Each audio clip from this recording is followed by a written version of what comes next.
சீரியல்களின் full எபிசோடுகளை Sun டிவியில் ஒளிபரப்பான உடனே எக்ஸ்க்ளூசிவாக சன் நெக்ஸ்டில் மட்டும் ஃப்ரீயா பாருங்கள். என்னங்க, கலைவாணிக்கும் கல்யாண வயசாயிருச்சு. இனி நாம காலதாமதம் பண்றது நல்லா இல்லங்க. சுப்பிரமணிய அண்ணாச்சி போய் பார்த்துட்டு கல்யாண விஷயத்தை பத்தி பேசிட்டு வாங்க. சரி, திருவிழா முடிஞ்ச கையோட போய் பேசி முடிவு பண்ணிடுறேன். சரியா? இனிமே அந்த முத்துப்பாண்டி பைய உங்ககிட்ட வந்து வம்பு தும்பி ஏதாவது பண்ணான்னு வச்சுக்க, எங்க அப்பாவோட நண்பன் சுப்பிரமணியத்தோட பையன் அன்புச்செழியனுக்கு தான் என்ன கல்யாணம் பண்ணி வைக்க போறாங்கன்னு நீ தெளிவா சொல்லிடு தாயே. நான் அவனை பார்த்து சொல்லிடுறேன். அவனை 2 அறை விடணும்னு தான் நானும் நினைக்கிறேன். உன் அம்மாவோட சித்தப்பா பையன் ஆயிட்டான், பாவி பையன். கலைவாணி பேருக்கு பார்சல் வந்திருக்கு.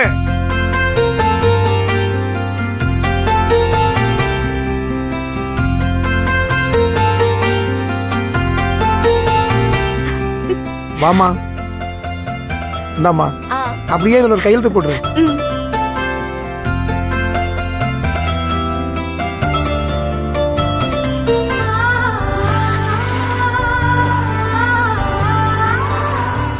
இப்பதான் கலைவாணி கல்யாணத்தை பத்தி பேசிட்டு இருந்தோம்.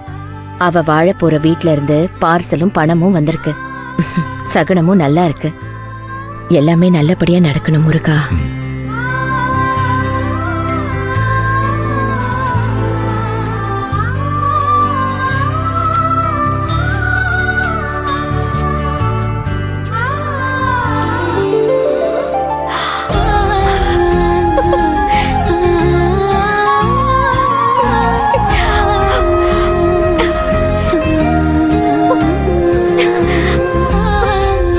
நாளைக்கு கலைவாணியோட பிறந்த நாள். அதான் தான் மருமகளுக்கு துணிமணியும் மாசம் மாசம் குடும்ப செலவுக்கு பணமும் அனுப்பி வச்சிருக்காங்க. ஆமா,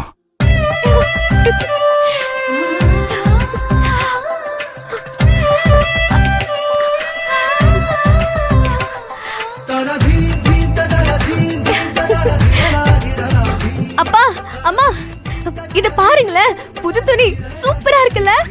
நல்லா இருக்கு தாய், ரொம்ப நல்லா இருக்கு. இந்த பாவாடை தாவணிய மேல வச்சு என் கலருக்கு மேட்ச் ஆகுதான்னு கண்ணாடியில போய் பார்க்க போறேன். என் கலைக்கு எந்த Dress போட்டாலும் கலையாத்தான் இருக்கும். இல்ல கமலா?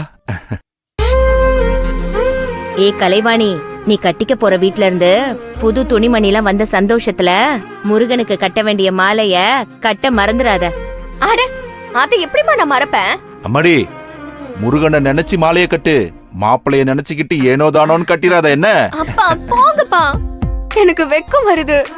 ஏய் கலை, காக்கா எங்க போற? ஏய். இது வரும்.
டேய், ஏ ராஜகுமாரனை பாக்கணும் சொல்லிட்டு இருந்தேல, வாங்க காட்டுறேன். அக்கா நெல்லு. ஒரு ராஜகுமார குதிரையில வருவான்னு சொன்ன. இப்ப குதிரை மேல வருவானா இல்ல நடந்து வருவானா? அது சஸ்பென்ஸ்.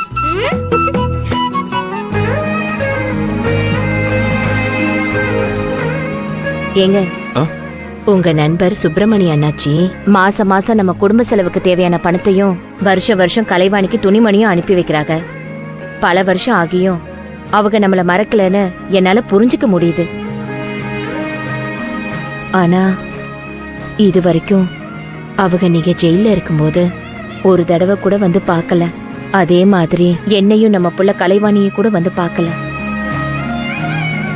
இதெல்லாம் வச்சு பார்க்கும்போது அவங்க மகனுக்கு நம்ம புள்ளைய கல்யாணம் பண்ணி பார்க்கணும்னு நம்ம எதிர்பார்க்கறது சரியா இருக்குமா இல்ல தப்பா இருக்குமான்னு என் மனசுக்குள்ள ஏதோ குழப்பமா இருக்குங்க. அப்படிலாம் எதுவும் நினைக்காத. அவங்க பழசையெல்லாம் மறந்திருக்க வாய்ப்பே இல்ல. நான் ஜெயில இருந்து ரிலீஸ் ஆகி வந்த விஷயம் கண்டிப்பா அவங்களுக்கு தெரிஞ்சிருக்காது. அவங்களுக்கு தெரிஞ்சிருந்தா கண்டிப்பா என்ன வந்து பாத்திருப்பாங்க. இங்க பாரு, செழியனுக்கும் கலைவாணிக்கும் தான் கண்டிப்பா கல்யாணம் நடக்கும். அத அந்த கடவுளே அவங்க சின்ன பிள்ளைங்களா இருக்கும் போதே தீர்மானிச்சுட்டாரு. அதுல உனக்கு எந்த குழப்பமும் வேண்டாம்.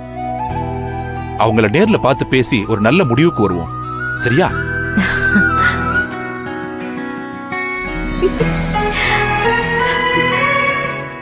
இவங்கதான் நான் கட்டிக்க போற ராஜகுமாரன், அன்பு செழியன்.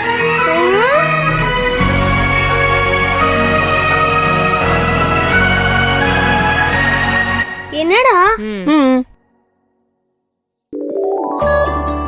அக்கா, இவன் சின்னோண்டு பையனா இருக்கா? இவனே கல்யாணம் பண்ண போற? இதுக்கு நானே பரவாயில்ல. என்ன கட்டிக்கிறியா? டேய்,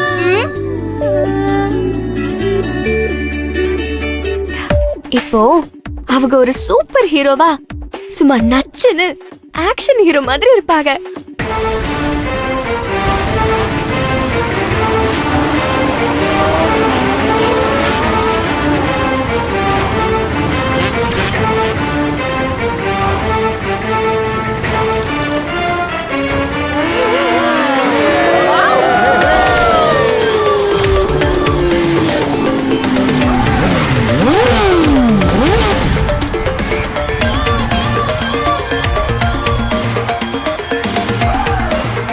அங்க பாத்தியாப்பா அவன? பைக்ல வந்த மாதிரி தெரியல. ஏதோ வெள்ளை குதிரை மேல ராஜகுமார வர மாதிரி தெரியுது. ஆமாடா, எனக்கு அப்படிதான் தெரியுது.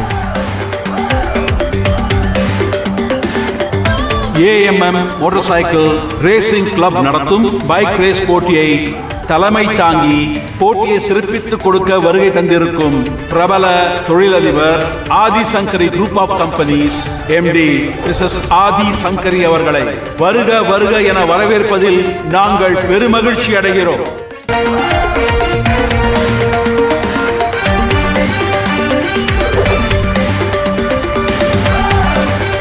இவங்க என்ன அவ்வளவு பெரிய ஆளா?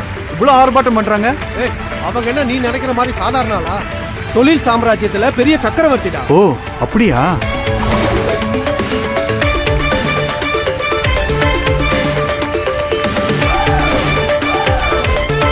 வணக்கம் மேடம், உட்காருங்க.